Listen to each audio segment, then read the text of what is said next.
So let's get started. I'll let you guys kind of explain to everybody who you are in case for some reason they don't know. So I've got here with me Ryan, who we're going to call Pike, and I've got Ryan, who we're going to call Ryan because his name is That One Dude Ryan on everything. Just in the order you guys are on my screen. Ryan Mills, do you want to start? And then Pike, and you guys can talk about who you are and let the people know. Yeah, sure. So I'm That One Dude Ryan. I love whiskey. I love cigars. I love trying different things. Just to give you an idea, I started all my pages first on Instagram to kind of just tongue in cheek, bite my thumb at kind of the whiskey snobs of the world, not give everybody these wild notes of grandeur that you see in the world today with whiskey, and just kind of slam some crap, try it, enjoy it. But the fun part is I actually do enjoy whiskey, and I enjoy the artisanship of it, and I enjoy the science behind it, and I enjoy not just bourbon, but Scotch whiskey, Irish whiskey, Canadian whiskey, even though I make fun of it. And you name the whiskey, and I just enjoy having fun and trying it out. So especially that's Fireball, me in a nutshell. Guys. He's huge into Fireball. So if it was real whiskey, 33% alcohol by volume. Propylene glycol deliciousness. Cinnamon yummy yum. Oh man. All right. Well, yeah. So that, I think that aligns with a lot of what we do here. I've gotten a little bit crazy with the flavor notes before. I'm interested to see when we do review this, how that goes. But Pike, I will let you first talk about your platform and what you do. All right. So my name's Ryan. I go by OneBigPikey on all platforms. But my friends call me Pikey or Pike or MF or, I'll answer to just about anything. But basically, I started off on Instagram just featuring pocket knives and whiskey and beer. And I'm super into the EDC and whiskey community. Just as far as everyday carry stuff, man stuff. And but I started on TikTok when I was basically off work from an injury. And I used to post stuff on Facebook all the time. So I was posting funny beer reviews. And it was always alcohol-based content. And I did this Busch Light video. And I posted it. And I went to bed with 112 followers and woke up with 40,000 followers. And now I'm at almost 2 million. So my content is just basically kind of like Ryan's, just in a different style. I always did sinkers and drinkers, and which is basically just different Boilermakers with craft beer and whiskey and different cocktail stuff, just doing Boilermakers with that, just testing it out. And then I do mixies, and it was all based on just kind of just snubbing my nose to ridiculous, the bourbon snobbery. Honestly, the snobbery across any genre in any kind of whether it's tequila or scotch, and dude, but even in cigars, if you're smoking a cigar and you're telling me that you're tasting Pringles chips out of an Arturo Fuente cigar, I'm gonna slap you. I'm dude, what are you talking about? Kind of deal. And so you don't want to be slapped by him. Yeah. So basically my content is just supposed to be fun. Nobody should take it serious, but I always enjoy doing these kinds of podcasts. Ryan and I go live pretty frequently when we can. And I always feel accomplished when I get to do that, because I get to stretch my bourbon knowledge, and people go, "Oh, you just don't make jackass cocktail content. You're not a complete idiot." And I'm I tell you, my content's for morons, but it's fun. You know what I mean? It's fun to be a moron. It's it's great stuff. Can't take yourself too serious, yeah. Right, but my true passion is in, I really my true passion is, I just fell in love with bourbon. I fell in love with the culture of it. I fell in love with the history of it. I fell in love with just even like the love stories they put on the back of bottles, which probably 75% of them are just BS, man. But blow that smoke up my keister. I want to read about it, man. Give it to me. Give it to. I want to know that somebody rowed a boat across from England and fought 16 sharks just to give me their bourbon. Like, I'm into it, man. Like, I'm like, oh yeah, Elijah Craig did this, you know? And I'm like, Yep. dude, I love it. I love it. Like, it's romantic. It's just, you know, and most people don't get it until their first step into a rick house. You know, you walk into a rick house and you have a good tour guide that has a passion for that, and you can feel that. You can feel that. It's almost like Abraham Lincoln kissed you directly on the mouth. You know what I mean? You're like, oh my God, this is beautiful. You This know what I mean, podcast right? got weird. Don't give me that. Follow me on my OnlyFans. No, I'm just kidding. So Abraham Lincoln kissing me, that's not a stretch, but tasting Pringles is a stretch. I don't know. Yeah, We're mixing metaphors here. You know. No, I think, I mean, and that's why I wanted to have you guys on. The unofficial title of this episode is going to basically be Don't Be a Snob. And that's because you guys, both of what you just said, embodies something that gets confused very often. Okay. You can think of whiskey as this very romantic, delicious, artful craft without being a snob. And those two things get crisscrossed all the time. I get accused of being a snob because I romanticize and I talk about how artistic it is and how I like enjoying it. I don't drink it to get drunk all the time. I drink it to enjoy the glass of whiskey. And I get accused of being a snob all the time. And then there's actual snobs who will tell you that you have to drink it on ice. You can't drink it on ice. You have to drink it with water. You can't add water. All of the above, basically. My favorite. The best way to drink bourbon is, and then you're like, oh God, like, here it comes. Oh no. And then you go to the comments and you're like, ooh, this is brutal. Yeah. Exactly. Or you're only going to get the real flavors and it's like, what? The real flavors? What are you talking about? I had a couple of videos about that because I was getting annoyed. Right. Well, I think, can we let's reach on that for a second, or touch on that for a second too, because, you know, the three of us, I think we don't do any kind of rage farming content on any of the platforms, right? Right. We try to be educational. We try to be fun. We try to be entertaining. That's 100% across the board. So it's hard for guys like any of us to go onto a website and be like, I could really rip this apart. It's really easy to be petty, but it's not easy to just be, okay, I'm going to sit back, relax, and watch what happens here. Like, let's try to spin this to something where we can be educational instead of being like, this guy's not right. He's absolutely incorrect, and don't listen to a single thing they say. You know? Right. Yeah, I used to, especially when I was bigger into the jokes and stuff. I grew up, you bust each other's balls. Like if I disagree with you about Ford versus Chevy, I might think they're both great trucks, but I'm going to bust your balls about it.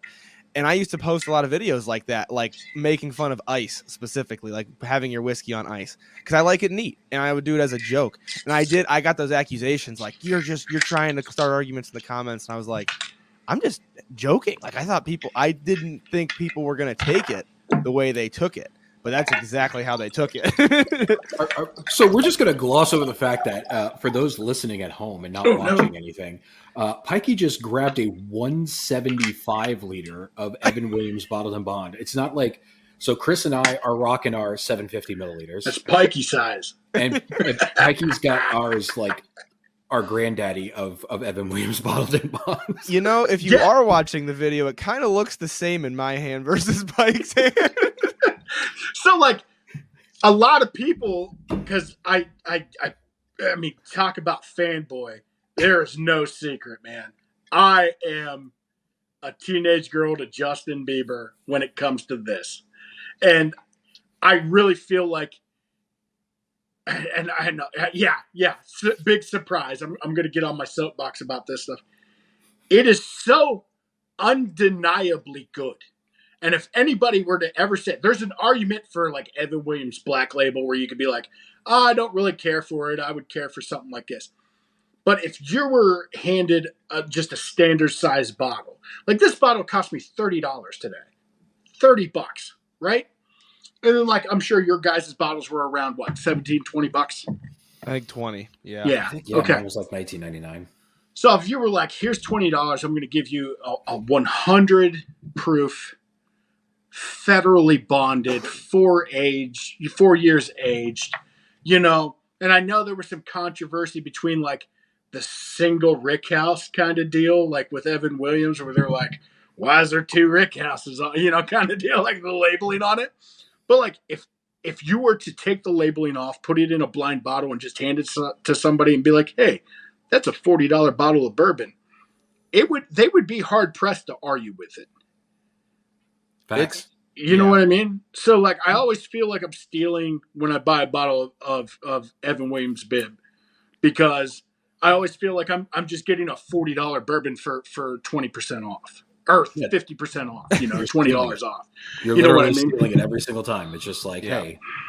But you know what? That's the good thing about Heaven Hill. Heaven Hill has some of the best bottled and bond whiskeys on the market today, and they're all majority under $30. Yeah.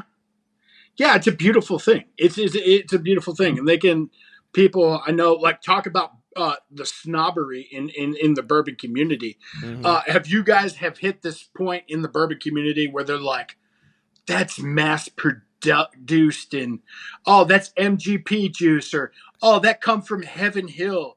Oh my gosh, we're not drinking, we're not drinking anything from Heaven Hill. Did you see how big their distillery is? And I'm like, yeah, but like, they started somewhere. Yeah. And the reason why they're that big is because they produce good stuff, Yeah, and for the sourcing, the MGP, that's another one that really grinds my gears if they are being transparent about it.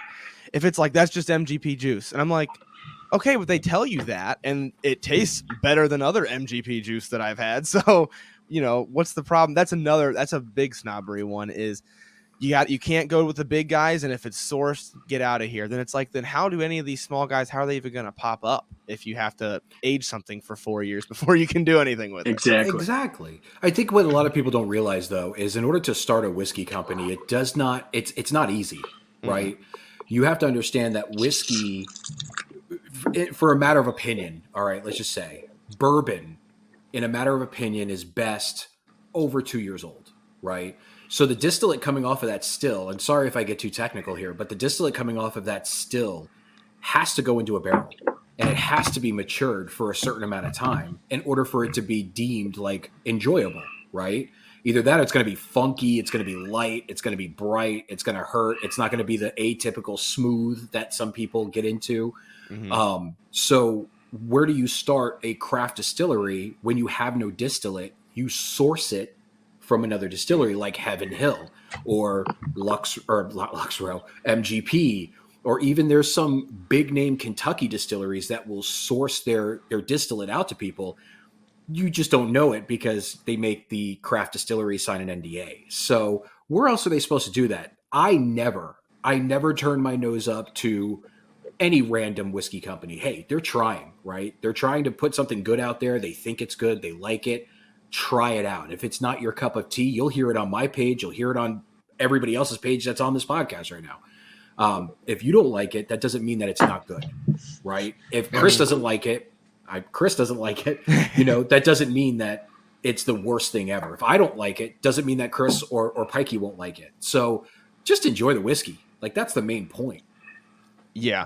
And I think the reason it gets a bad rep is because of what you mentioned earlier, Pike, which is some bourbons tell a great story on the bottle and it's so enjoyable. And sometimes that story it's running very parallel to the truth, but it's not quite the truth. This is my great granddad's recipe that MGP just so happened to have aging for the past 8 years and that I bought off of them. You get a little bit of that, and I get that. But like you said, if it's good juice and they're not lying to you, then you're going to hear about it. You're going to hear us reviewing it. And I like what you said. Maybe it's not for me, but maybe it's for you. I've been doing those videos lately. You should buy this because there's never, you shouldn't buy this. That's never the case, right. Almost ever. So, well, I mean, I have a few bottles that I would recommend nobody ever buy, but I would never outwardly say it. That's the difference. I will. Well, look, when Pikey and I go live, we say all kinds of absolutely atrocious things that we probably wish we took back, but not really. I know. And like, I don't want to put out into the world like, look, I understand that this distillery has people to pay. They have people they have families, right? So like for me, it's not that I'm going to say I don't like this. If somebody asks me for my opinion, especially on a live, trust me, jump into one of my lives on a Tuesday night. It gets a little bit wild, Mm-hmm. but I'm not going to sit here and not say it. I'm not going to go, well, I'm not going to tell you because I don't think you deserve that opinion. No, I'm going to say, in my opinion, Mm-hmm. this is not good. Please don't buy this. Like, right. So. I just had that similar situation with two big brands. So I talked mad crap about Tito's vodka. And then I talked mad crap about Fireball. And people came after me in the comments. Right? But I come like if I'm going to say it's terrible, I'm going to come back with facts.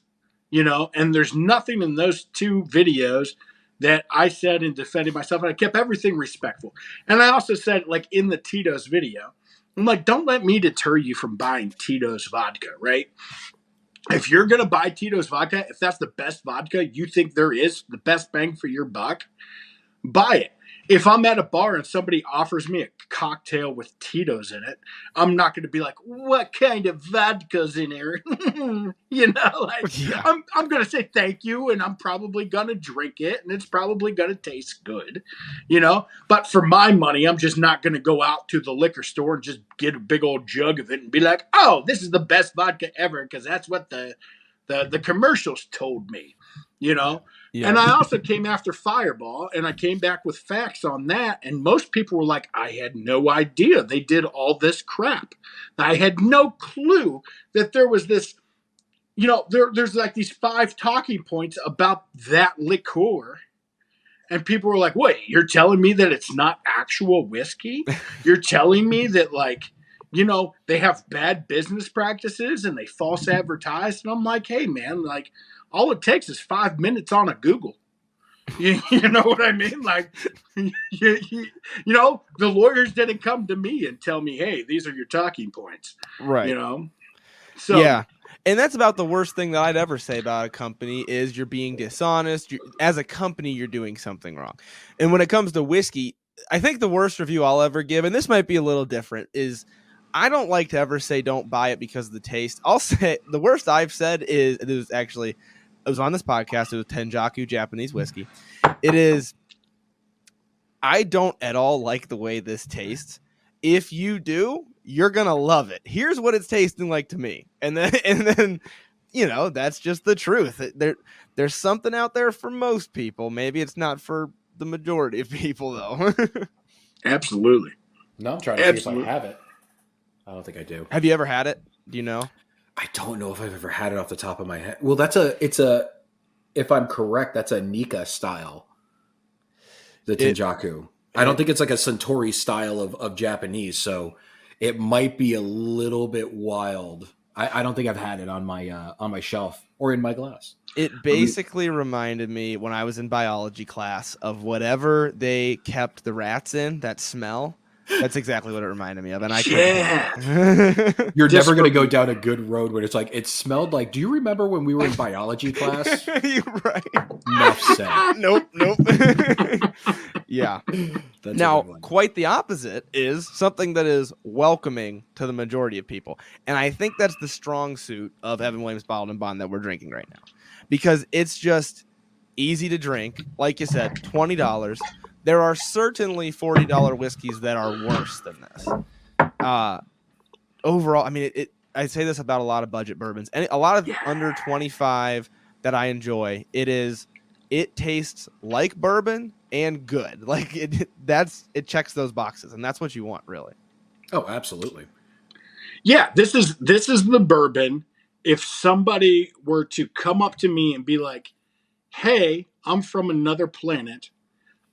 We heard about this thing in America called bourbon. What does it taste like?" This would be the first bottle I would pick and hand it to them. One, it's approachable.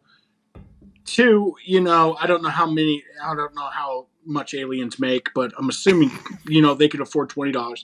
And and three, you can tell them about, what bottle and bond is. There's factual history about that.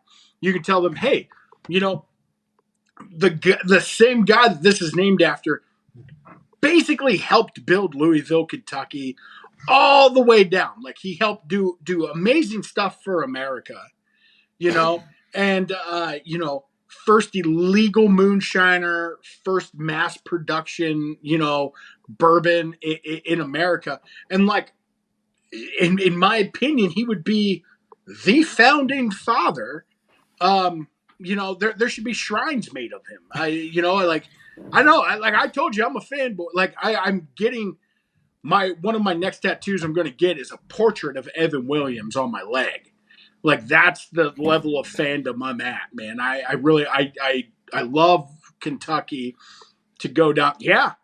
Is that right there? It's right there. Pike leg. How about that? Yeah, it's going to be right on my leg, right there. It's going to be amazing. I'm just looking for the proper tattoo artist so it doesn't look like a blob in 4 years. But, I think it's a great story, and I think that most people would hear that story and could, at least at bare minimum, they might not go out and buy a bottle, but after you hear it, after you hear somebody explain it, after you hear somebody explain how to taste bourbon, they could at least, at the bare minimum, appreciate what it offers. Yeah. Absolutely. Nobody watching us would do any amount of work if somebody approached us and said, hey, we would like you to work at this thing for 4 years. We want you to rotate stuff. We want you to make sure that everything's sealed. We want you to build a mash bill and cook it. And we want you to do that for 4 years. And then we're going to have the government come in and regulate it. And at the end of that, we're going to give you $20. And you'd be like, what the hell is that? You know what I mean? You'd be like, get out of here. Go pound salt, man. And these guys do it every day, Oh, yeah. So... And I don't know if there are any, like, here's what I'll say about it being such a good budget bourbon, because I also like, have you guys had the 1783 from Evan Williams? Yeah. It's 90 proof. It's not the bottled and bond. Mm-hmm. Yeah. They're like insanely similar. I did a blind and they're so close, but I like that one a lot as well, but it's also $2 more. Evan Williams bottled and bond at $20. I don't know if there's anything I can get at that price or below that I like as much as it. Off the top of my head, I can't think any. Ryan's got the gears turning. So this is the thing. So I did earlier this year. I did a JTS Brown slams and sips because we don't get it here in Florida. We still don't get it here in Florida. Mm-hmm. And we see a lot of the whiskey people online and a lot of the whiskey people around the world, bourbon people, I should say, around the world talk about JTS Brown. JTS Brown is delicious. Again, a bottled and bond out of Heaven Hill. So I was lucky enough to get a bottle of it thanks to an awesome follower of mine on TikTok. He came down from Michigan, gave me a bottle of JTS Brown, just like, here you go. I want to see you review it. So I reviewed it and I was like, wow, this is really good. People were like, yeah, but Evan, I think it was even Pikey, Evan Williams bottled and bond is better. Other people, early times, bottled and bond is better. Old granddad, bottled and bond is better. You get all of these like sub $25 guys coming out and saying these are better than Evan Williams or JTS Brown or JW Dan. And I'm like, well, then let's go. So I did what I call blind verses. It's one of the many series that I do on Reels or on TikTok or YouTube Shorts, whatever the case may be. Yep. And we did Old Granddad Bonded. We did Evan Williams Bottled and Bond, JTS Brown, and Early Times Bottled and Bond. But we did the Early Times Bottled and Bond Brown Foreman version. Right. And surprisingly enough, I got that bottle in Kentucky about 3 years back, and it cost me, I believe it was $19.99, the same amount for an Evan Williams. Mm-hmm. Evan Williams came in third. No way. Evan Williams came in third. Early Times Brown Foreman came in second. And one of the distilleries that to this day I say to myself, I'm not a huge Beam fan, right? It's nutty. It has that like peanut shell note to it, like salty peanut shell. Old Old Granddad Bonded actually took first place. No So, way. and that was in a 4-way blind. All right. Imagine trying to do a 4-way blind and cutting it down to a 1-minute video. Yeah. It was a pain in the butt. But to this day, I still would put Early Times Bottled and Bond and Old Granddad, not the Sazerac version, so don't get me wrong, the Brown Foreman version up against Evan Williams Bottled and Bond. And I'm telling you now, the three are delicious. And if you buy any of the three of them, you're gonna have a good night, right? Yes. But I think the Old Granddad and the Early Times Bottled and Bond just slightly edge it out. Well, that's an acceptable answer for me because, first of all, Old Granddad Bottled and Bond is more expensive in Ohio, so I'm going on Ohio pricing. But the other thing is, I don't have the Brown Foreman Early Times. Unfortunately, I've got the Blue Top. So that's an acceptable answer. And the JTS Brown, I've only got the normal. They don't have the bonded in Ohio. So I've got the 80 proof, which it doesn't have enough kick. It's 80 proof. It's not the same at all. It's not. No, it is not even close. It's good. Even that is very good for how. I mean, it's like I think I got a 1.75 for like $17 or something like that. I mean, it's crazy cheap. So it's good for that. Oh yeah. Name a single thing from Heaven Hill Distillery that's bad, by the way. Anybody? Can anybody? No. I was surprised to find some people don't like the 7-year too much, the Bottled and Bond. And I love it. I think it's great. Wild, right? Yeah. So that's what I've noticed too is the Heaven Hill Bottled and Bond 7-year and Henry McKenna. Those two seem to be where either you absolutely adore them or you want to drain for every single bottle that you get. So, wild. The Henry McKenna, I actually just did a video where I wasn't a fan. But the thing about that is if you got the Bottled and Bond, it's single barrel. So it could vary. And there's a distinct acetone note in the one that I have that it was like all this sweet deliciousness. I even said, I'm like, this has a note of something that I love. And then it's just this like acetone on top of that. And it's like, ooh, that really makes it less enjoyable for me. But dang. I think you're right, though. It's weird that those two get hate out of all of them. Right? Well, one used to be almost like, so Heaven Hill Bottled and Bond 7-year tends to be more easily accessible today, right? Mm-hmm. $50 to $60, $70, depending on what state that you live in. Henry McKenna is still a problem. Like, it's still an issue to get your hands on no matter where you're at. But again, there's a lot of swing between the single barrels. So I get it. Yeah. And I think, unfortunately, a lot of people don't know that single barrel means these are all from one barrel. I'm missing what you guys are doing on the screen. If you're doing something that I should he's going back and forth between Old Granddad Bond. I'm smelling this Old Granddad. Oh, I only have one Glencairn ride. I'll give it a whiff. But no, I think not enough people know that about single barrels, and that's one of the reasons they get disappointed. Because you can, if you're hunting for Blanton's, the scapegoat of single barrels, the archetype of overhunted bourbons, if you're hunting for it and you just are hearing all this great stuff about it, and then you get a bad barrel, that's going to be like the most disappointment you've probably ever had in your life. Oh yeah. I have 3 bottles right now of Blanton's, and they're all different barrels. Mm-hmm. And yeah, man, people are like, "Do you have Blanton's?" It's every question I get on my live. Do you have Blanton's? I'm like, it's great for $64 or whatever we pay for it, Mm-hmm. Yeah. And they're like, bro, yeah. My buddy paid $300 on it from a guy in a back alley. And I was like, well, But I always tell people, like, if you can afford, like, if Blanton's is like what you and your buddies fucking talk about all the time, right? And you're like, oh, bro, Jeb's getting married, and he had Blanton's one time when he got back from Iraq, and he's been talking about it ever since.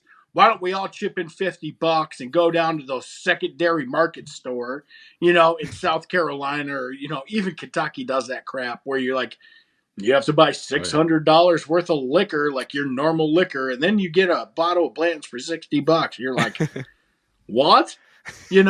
Yeah. But, like, if you can afford to do something like that, if you can afford to go out and buy a $200 bottle of Blanton's, almost 90% of the time, whatever you're drinking, if you're surrounded by friends, if you're surrounded by a positive environment, man, the drinks are hitting tonight. The old lady kind of looks at you. She has a couple in her. She gives you that wink, so you know you're getting it tonight. That bourbon's going to taste better. It's Is just the old gonna lady taste Abraham better. Lincoln? The old lady's Abraham Lincoln. I like the way his beard feels on my thighs. Anyway. You know how to sell a bourbon. Let me tell you, that could be a commercial up until the Abraham Lincoln bit. But you know what I mean? Like a lot of it's experience. A lot of it's Yes. experience. I've had so many like where I'm out and I'm like, holy mackerel. Like, what is this? And they're like, oh, it's old Fitzgerald Prime. And I'm like, what? And they're like, yeah. And I'm like, this is phenomenal. And they're like, So good. yeah. But like, we're riding four-wheelers. We and I'm not condoning firearms and drinking, but if we're target shooting or something like that, whatever it may be, the music's banging, everybody's having fun. You're 9 hot dogs deep on the barbecue. The kids are playing, man. That bourbon's going to taste better. It's just going to taste better, and a lot of about that is just the experience, who you're around, what's going on at the time. I've had some bourbons that I have never thought that I would enjoy, but you know what? When I'm standing in the middle of a rick house in Bardstown, Kentucky, and I'm trying that bourbon, I'm like, man, that's good. You know what I mean? Yep. So I think people should allow themselves to be influenced like that. That's good. That's you're inspired to experience that flavor and just to let the environment engulf you and just be there. No phones, no bullshit. Just be there, man. Look at that barrel and notice it. This came from that. And you're like, wow, all this work, all this money, all this labor, so I can do this. Yeah, it's good. Oh, exactly. Yeah. Well, I think that's the thing.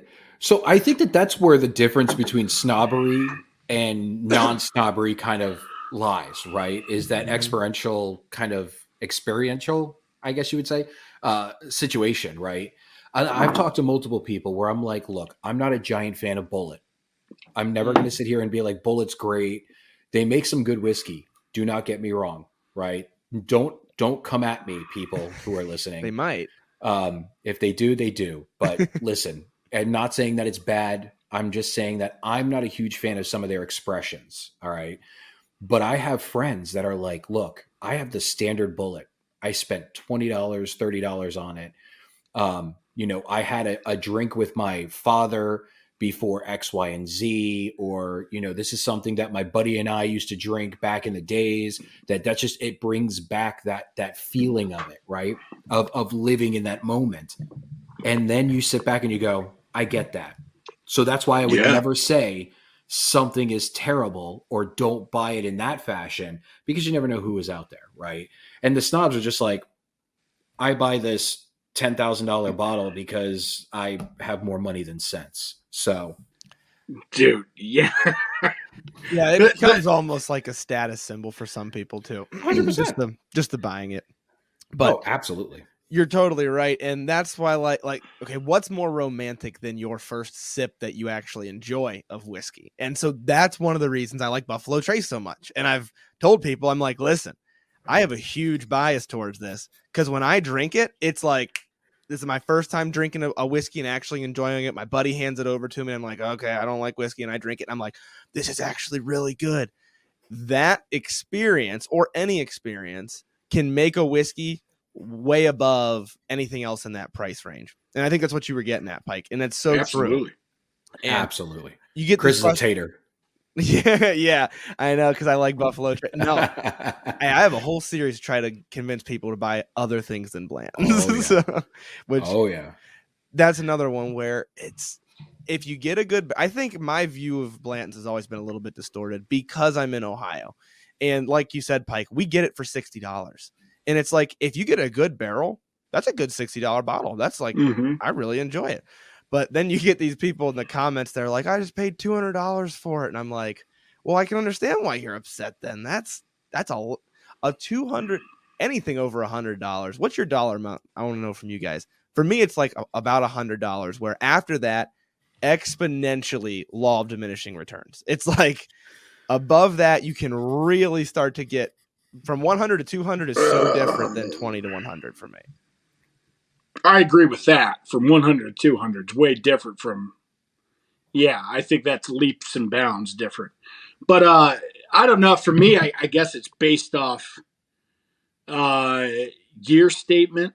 If somebody's like, "Hey, man, this is $140 bourbon," and then I go, "Okay," and they're like, "Well, it was aged for 17, 20 years," and you go, "Well, I'm not working any job for that long." Like, I always compare it to like what I'm willing to do for like $140, and like, I mean, $140 is $140, but like, I ain't working for no 17 years for it. You know what I mean? Mm-hmm. So like, I always compare it to that. I would say like when I started off with bourbon, and it's one of the reasons why I stay with keep with sort of that $40 to like $60 range. Now with my success on TikTok, I have a little more extra funds to like venture out. But 32 cents. 32 cents. Yeah. But it ain't much, but it's honest work. But yeah, like when I started, it was more of like if I were to buy a $40 bourbon, that was treating myself for that month. Like, I was like, wow, man. I like my first bottle of Woodford, I was like, or like 1793. I was like, holy Moses. Right. Like, this is fancy. It has a gold top kind of deal, Yep. So, yeah, I would say like anything over 100, I start second guessing myself. Mm-hmm. Yeah, for me, it's going to be a little bit more of I kind of have to try it before I know exactly what I'm getting into. That's fair. I've had, I'm in the same kind of boat as the rest of us on this podcast. We've got a decent amount of people probably reaching out to us saying, "Hey, we want you to review our stuff." And I've had my hands on a couple of bottles that are just unbelievable.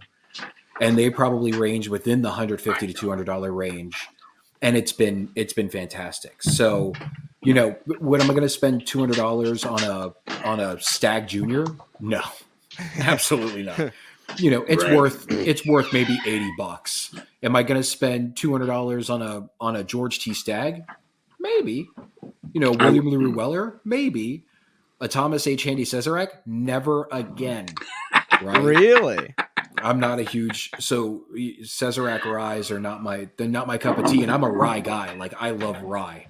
But it kind of depends on what you're drinking, what you're enjoying. If you enjoy it, then pay what you want for it. Mm-hmm. But don't feed into this like secondary fair market value BS that a lot of people like to push, is what I like to say to people. So absolutely, just enjoy what you enjoy, and if you're willing to pay a little bit extra for it, then do what you got to do. But don't get sucked into the hype on it. Yeah. Right. George T. Stag for me for $200, I would pay that all day long. That was 100%. The best. That was the best bourbon I've ever had in my life. It was when I had that, I was like, I'd never tasted bourbon before. Like, I was like, holy mackerel! Now, can you afford it? Good. No, like I could never find it out in the wild, for a price that I'm willing to pay. Mm-hmm. And I've seen them go with secondary all the way up to $700, $800, which is way out of my price range, for something that I'm going to turn into pee, That's one way of thinking of it, and ultimately I know what I am. I'll probably drop a shot into a jar of tomato juice and, chug it.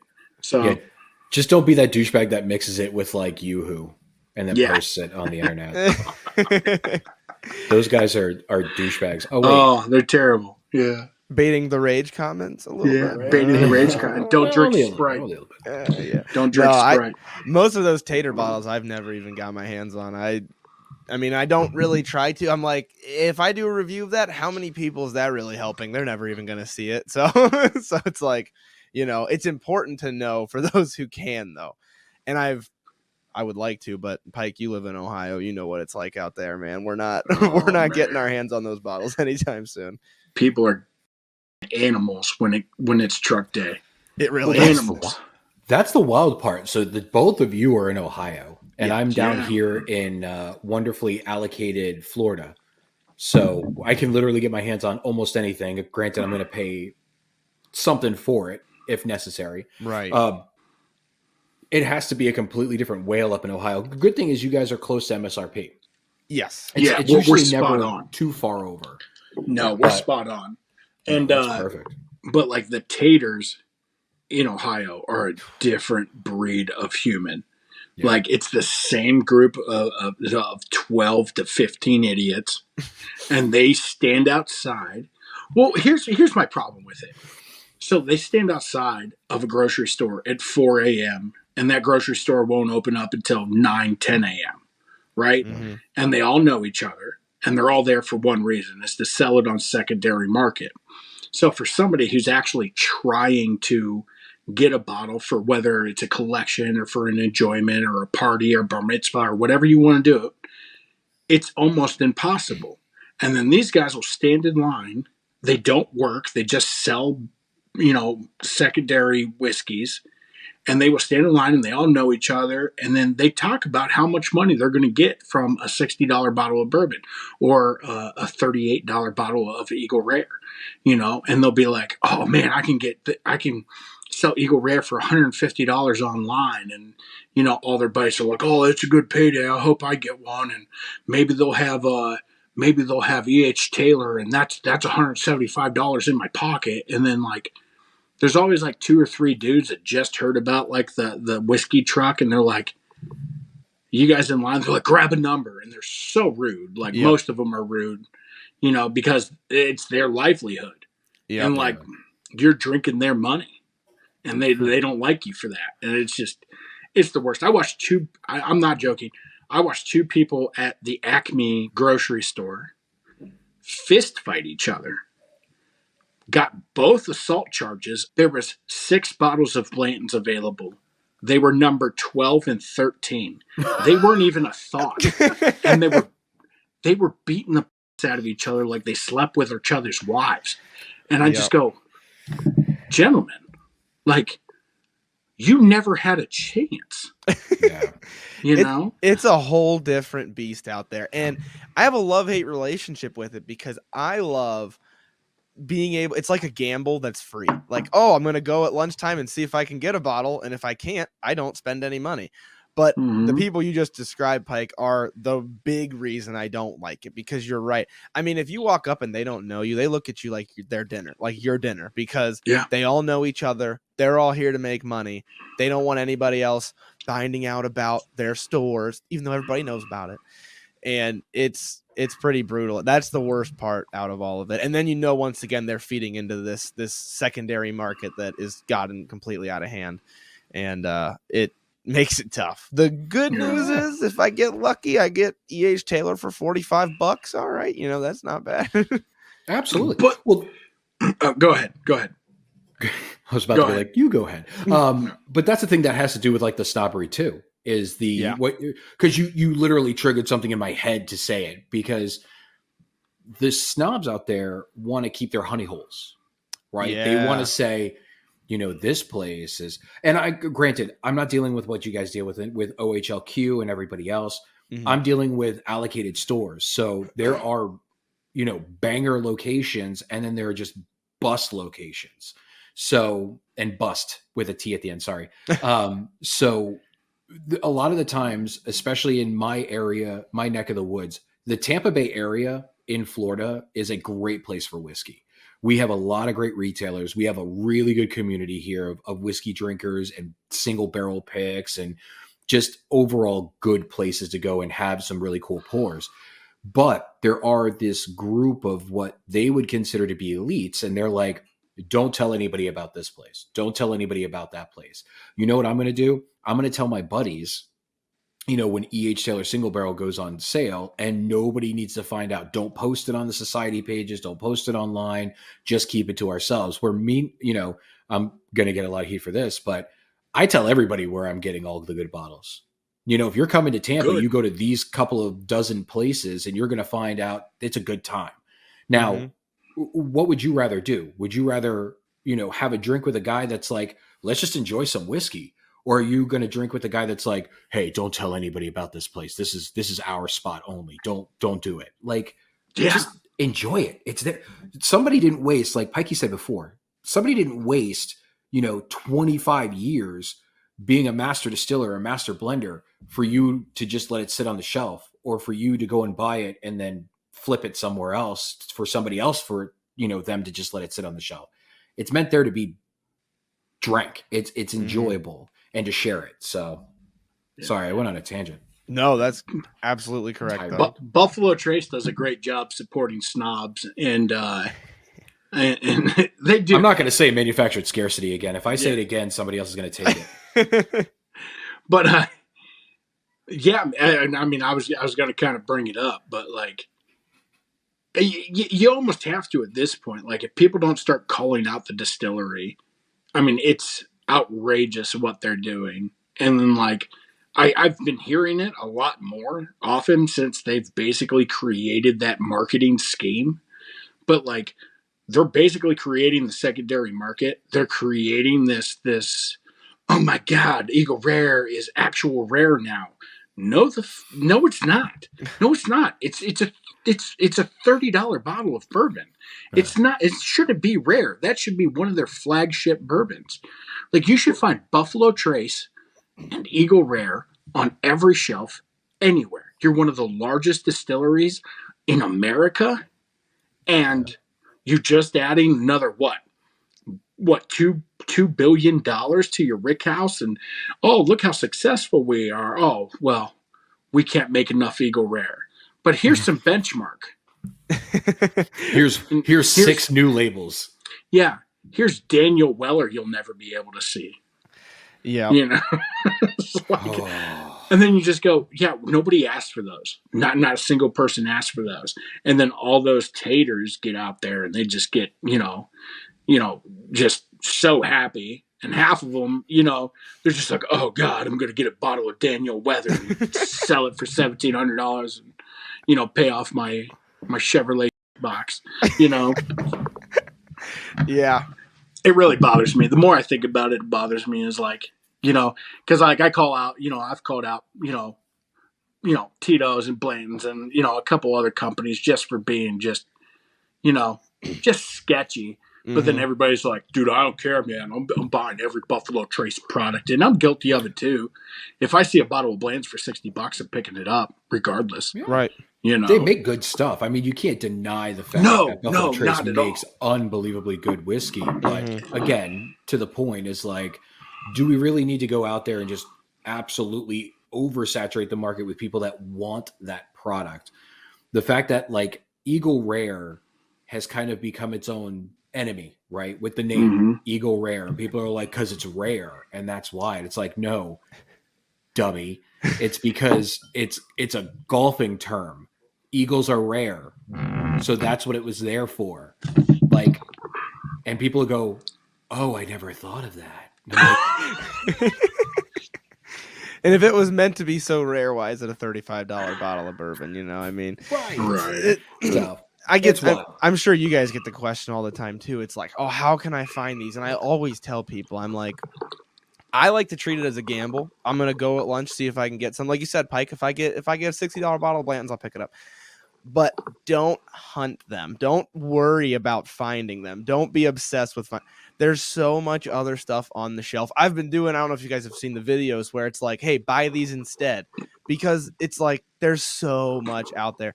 Right away, barrel picks and small distillers are the two that I've put in those last two videos. Both of those are like honey holes that so many people don't know about. That are going to... Oh, yeah. Every once in a while, you put up Cooper's Craft. You were like Cooper's Craft. Yes, yeah. I like.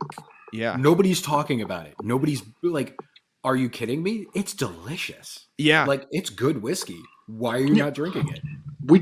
I just discussed Southern Star Paragon compared to Weller Special Reserve. People will literally slash your tires for a $24 bottle of Weller Special Reserve. And I'm like, have you ever had Southern Star Paragon? Because if you try that, Weller Special Reserve's good. It's good. But Southern Star Paragon that we just started selling in Ohio, I'm telling you right now, man, it's you taste that compared to most wheated bourbons, and you're going to be like, I've never had a wheated bourbon before until now. Like, it was mind blowing. When I tried that, I was like, holy crap. And I got it through a sponsorship. But like, I buy it here through Ohio now because I'm such a big fan. I was like, holy, thank you so much for sending this over. Let me try it. You know, I'll give you guys a shout out, blah, blah, blah, blah, blah. But then I tried it. I was like, oh my God, like, now this is a weeded, this is weeded, Yeah. And it's just, it's complex, but it's approachable. It's I hate the word smooth. I think that's been overdone. Yeah. It's so smooth. Well, what does that mean? But like, it's an approachable, easy drinker. Yeah. Just do this, then you're good. Smooth. It's smooth. Put the air quotations up. But no, you're spot on. And that's the thing with like, there's a lot of people, like we were saying before, with craft distilleries. There's a lot of MGP stuff out there. For those that don't know, Midwest Grain Product or Ross and Squibb, there's a lot out there that's like that, right? Southern Star, made by Southern Distillers, they're doing their own distillate that is straight out of Statesville, North Carolina, right? And they've been, ever since, I think, some of the bigger names on TikTok websites. I don't know what can be said here, but you can get them online, right? Pikey knows where you can get them. Chris knows where you can get them. I know where you can get them online. It's a great overall bottle to pick up. And especially if you can't get your hands on a Special Reserve or a 107, you can get a cash strength or you can get a standard, right? Southern Distillery does some good stuff. And that's, again, where if you're not a snob, bringing it back around, if you're not a snob, you're willing to look at these certain things and say, sorry, because I have a bottle of it right here. You're able to look at this bottle here and go, okay, I'll give it a go. I'll try it out. Yeah. And this is their high rise stuff. I can't wait to get into that. Nice. Yeah, baby. Yeah. Now that it's in Ohio, I'm gonna have to grab a bottle. I didn't even know. Yeah. Southern Star is fantastic. Also, they're not in Ohio yet, but if you're ever in South Carolina, well, Southern Star's in Ohio. There's I stopped at a distillery and I've been just preaching about them. 1233 Distillery out of South Carolina. They're making. I still owe you I owe you a bottle of their double oaked Ryan. I haven't really gotten an opportunity. 60-hour work weeks, but I'll get it to you. 1233 Distillery is incredible. Their double oak is some of the best double oak I've ever had in my life. No kidding. And I'm just like, and like, we showed up, and I'm not joking, the distillery is attached to a Dunkin' Donuts. And I walked in, I was like, there is no freaking way this is going to be good. And I think I left with 7 bottles. Like, I was like, they were so approachable. They were so nice. They were so informative. I kind of explained to them because, like, they saw me with my phone in my hand and they were like, oh, this guy's an idiot. And I was like, well, I have 2 million followers. So, like, I'm not that dumb. And they were like, oh, hey, and they were very nice, very knowledgeable. And then, like, they have a website. If you, like, look them up on Google, they'll ship them to you. They have a secondary shipper and stuff like that. And I'm not sponsored by these guys, but they're a small distillery. They just got federally bonded. And honestly, I think they're a sleeping giant. I think they're going to be very well talked about within the next 2 years. I think a lot of people are going to be like, hey, it's kind of like what Barrel did. When Barrel like first came out, people were like, I don't know about this bottle. And then everybody tried it and they were like, hey, this stuff's amazing. You know what I mean?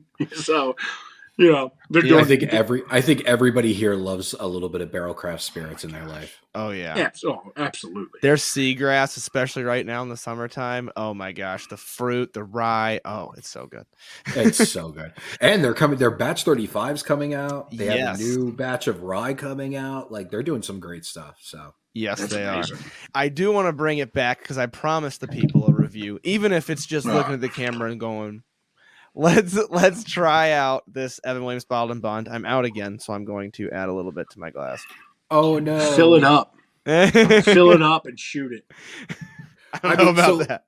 Just straight off the bat, for those of you watching at home, I love saying that. I don't know why. Mhm. Look at the color on that. That's a $20 bottle of bourbon. Like, I mean, you can't deny the fact that that is a wonderful amber. It's got a nice gold ring on it. Look, we're doing the snobby thing. We're going to get real cool. I get a hint of Observing the legs. Let's swirl it. Let's look at the legs on it. Oh, And for anyone who doesn't know, you Mm. can't color bourbon, just to make that very clear in case anybody didn't realize that. Ooh. Yeah, we're not Canada or Scotland or Ireland. Everywhere or else, basically. Well, technically in the United States, you can still do like 2% on American whiskey. Right. Just not bourbon. Bourbon, you have to be all natural. Mhm. I get hints of Tesla motor fumes. Jesus.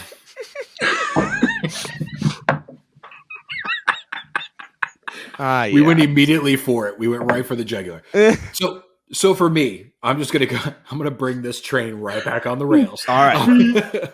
So for me, this is a quintessential on the nose. It's a quintessential bourbon, right? So we can all say the same things. We're all gonna say it too. Vanilla. You get the caramel. You get the cherry notes on it. The one thing that I love about Heaven Hill is there's this nice sweet muskiness to it, right? It's almost like it's like a dusty wooden rick house. If you've ever been in one, you know what I'm talking about. If you haven't, please, for the love of God, get to a dusty rick house. Get there. It is so. It's a nice smell. Okay. You also, for me, I'm gonna talk about something else. You get a little bit of that brown sugar note, right? Yeah. Which I really enjoy. And this is just on the nose. Like we could pull apart all kinds of different flavors. But I'm gonna shut the heck up. No, I honestly I couldn't agree with you more, and I'm glad you brought up that there's like this unique Heaven Hill, and it's just a touch. It's not a lot, man, but there's a funk. Yep. And that funk is like, I mean, I know I'm this is going to sound snobby. I'm going to go off in way left field. Do it. It's almost like the same way like how blue cheese is. Ooh. You know what I mean? Mhm. Like Don't do that to me. there's a funk to a blue cheese, right? Don't do that to me. You don't have to like it, Don't But ruin you- this for me. but you know the smell. You know No, the smell. I get it. I Yeah, love and blue then- cheese, by the way. Yeah. So like you smell that and you taste a little bit of it and you go, ooh, that's weird. And then you give it a minute and then you're like, I need to taste that again. Yep. And then you kind of grow to love that. So I'm glad you brought that because it's so unique and it's so Heaven Hill. And it gives it You know something. what I mean? It gives it something else. It gives it a dimension because it's not just like, oh, this tastes like you said, Ryan. This tastes like vanilla caramel and barrel. Like it gives it a little bit of a dimension that under $20, under 25, it's really hard to come by. I mean, we mentioned some of the best, but Right. those are the exceptions. The rule is vanilla and barrel. I mean, that's And what you're getting. ethanol. And Yeah. a lot Yeah. of ethanol. It's like, oh, that smells like grain alcohol. Ooh wee. It's going to Yeah. get me drunk. This is not one of those types of things. I mean, it will get you drunk, but it is not one of those types of things. It's one of those that you can kind of sit back, relax. And if you put your nose into it, I mean, I'm just going to say it. I nose things for way too long. Like I'll Same. nose it for hours on end. Mhm. This, you can get that nice, like sweet royal icing instead of just, Yeah. it's vanilla. It's royal icing. It's got a hint of like milk chocolate in it, but it's that funk is quintessential Heaven Hill. Yeah. And I also like if you try it and then so like I smell everything. Like if you anybody who's ever seen my content, I'm constantly putting the bottle up to my nose and sniffing it. And there's a reason for that. It's because my sniffers really. Oh, get it, boy. I have a very sensitive nose. So like, whatever. I'm not going to go out on an ADD rant, but sorry. Sorry, I cussed too. So No, I it's apologize okay. for that. It's okay. But no, essentially, I had MRSA in my sinus cavities like a few years ago, and they had to like basically spray out my sinus cavities. Well, one of the side effects from that is I have really bad allergies, but I can smell everything like intensely. Like you colors. know, I can smell colors. I can smell, people that have to fart but haven't farted yet. So no. Jesus. Wow, that's a good one. I'm like, you're not about to, and they're like, no, I feel fine. And then I'm like, give it a minute. But no, what I like about the smell is that quintessential Heaven Hill funk, if you will, that little bit of mustiness. But then I always get on the back note when you taste it and you kind of bring that, breathe out, kind of bring that scent up. I always get that dark, dried, like dark, dried fruit on like the back of my tongue. And it's something that's not forward on it. Like when I first drink it, I don't get it. I just get, the royal icing oak, vanilla caramel, your standard bourbon. But then after you drink it and you just kind of go, whew, and then you get that nice hint of just, ooh, what is that? I don't know if it's a date. I don't know if it's a cherry. I don't know if it's a craisin, but I like it. And it makes me happy when I taste that. And it's right on the back of my tongue. And I can't tell if I'm tasting it or smelling it, but it goes hand in hand. You know what I mean? Yeah, I think it's like a can of Pringles that's been open for about a week, between 6 and 8 days. No, I'm not. No, you're absolutely right though, and that's a complexity. Perfect callback. You don't. Thank you. I have to bring everything full circle here at the end. That's a complexity you don't get very often in this price range, and that's one of the reasons this is so good. It really is, and that's one of the reasons if you're a snob, you miss out on a lot of really good things that are $20. You could. 10 bottles of this for a bottle of Blanton's in most states, I think, something like that. That's wild, isn't it? Yeah.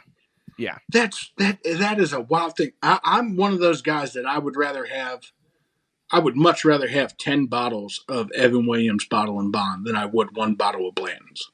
Yes. I would rather have like 5 or 6 bottles of something other than just Blanton's. That's fair. Don't get me wrong. I love Evan Williams. I mean, I think I'm on my like 15th bottle in my entire lifetime. So like 100%. Why waste your time spending $150 on a bottle of Blanton's when you can go and get 15 other bottles? Just about every bottle we talked about in this episode for the price of one bottle of Blanton's. Every budget bottle that we talked about. Yeah, exactly. Oh God. That's wild to think about. Not just. I don't want people to think though that we're just crapping on Blanton's. Though there's a lot of. And I'm going to go out maybe a little rage farming. I think Angel's Envy is one of the most overrated bourbons, whiskeys. I don't care. I'm not paying $100 for it in any sense of the term. Also, Whistle Pig is good if it was like $20 cheaper across the board, but like I'm not paying $140 for a bottle of Boss Hog. Like it's just not happening. Yeah. I've had it. I don't think it reflects $140. Yeah, I can't speak to the Whistle Pig because I haven't really had their stuff for that reason. I will say I'm a little bit of just the plain Angel's Envy. I'm a little bit of a fanboy. I don't know if it's because I had it early on. I love it. I haven't had the rye though, which is the real expensive one, so I can't really speak to that. The rye's amazing. That's what everybody says. That's what everybody tells me. So you good. Take that back. You don't love or hate the rye? Rye? No. So this is the thing. The finished rye is like it is my Christmas drink. Oh. All right. So let me explain to you. This is what I get from it. And anybody that's listening or watching or Pikey can 100% tell me I'm an absolute, I'm trying to be good here, idiot. But I get like gingerbread.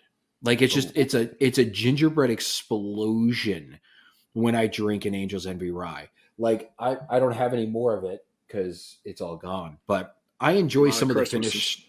Yeah, a lot of the finished stuff that they have over at Angel's Envy is pretty decent. I wish the prices were a little cheaper, but I'm a fan of Angel's Envy. My thing about Angel's Envy, because I actually just had Wes Henderson on to talk about that a little bit, and my thing is putting it in the context, not to make this a whole Angel's Envy episode, but putting it in the context of at the time. I mean, they really blazed a trail that wasn't there very much. The cliche of the port finished bourbon wasn't a cliche yet. They made that, and that's the big thing. But I get what you mean. I mean, the price tag is up there.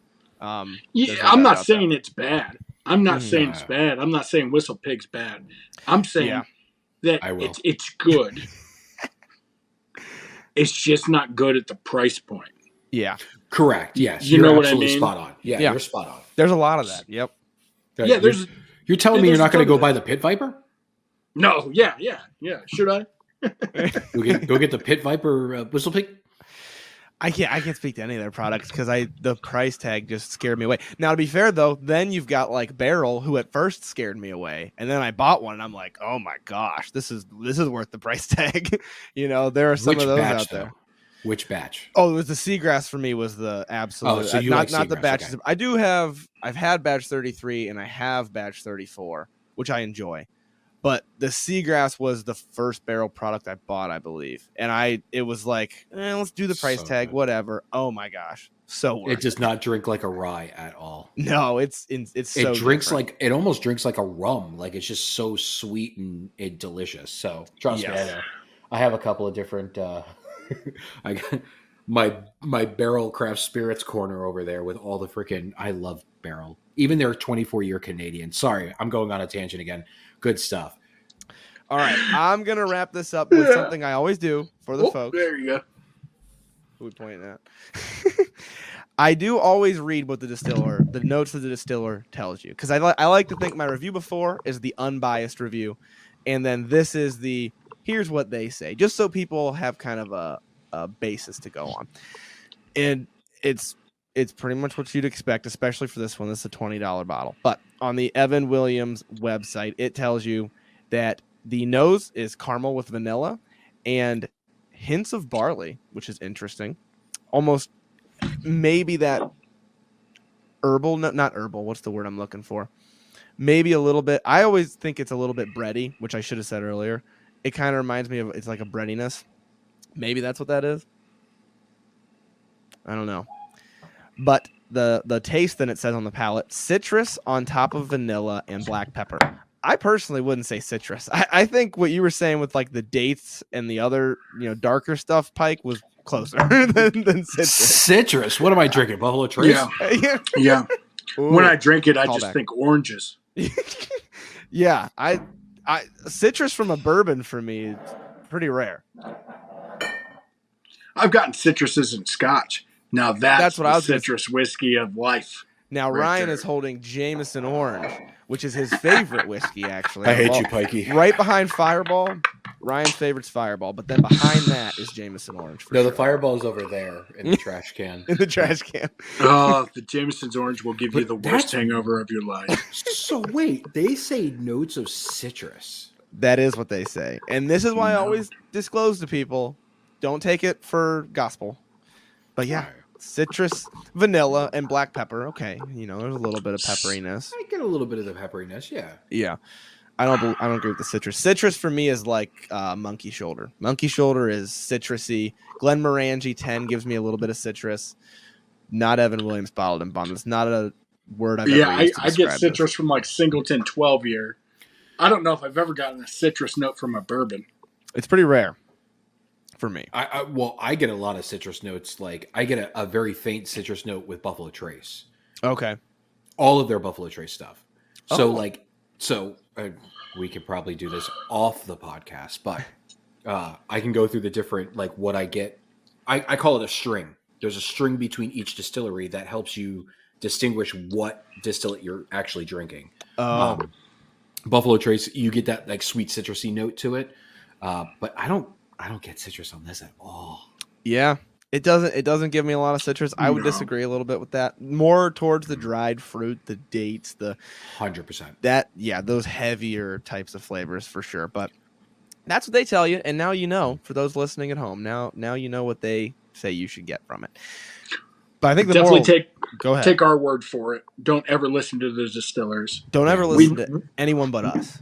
Right. We are the authority on all. Yes. I can't keep a straight face. I'm sorry. We are the end all be all. And if it doesn't taste like Pringles, don't buy it. Yes. Only buy Pringle bourbons. Sour cream and onion Pringles. I was always the pizza ones. Those were so good. Jeez, you show your age on that one. I show my age being what? Is that those newer? Yes. Pizza Pringles, man. Those didn't come out until I was like in high school.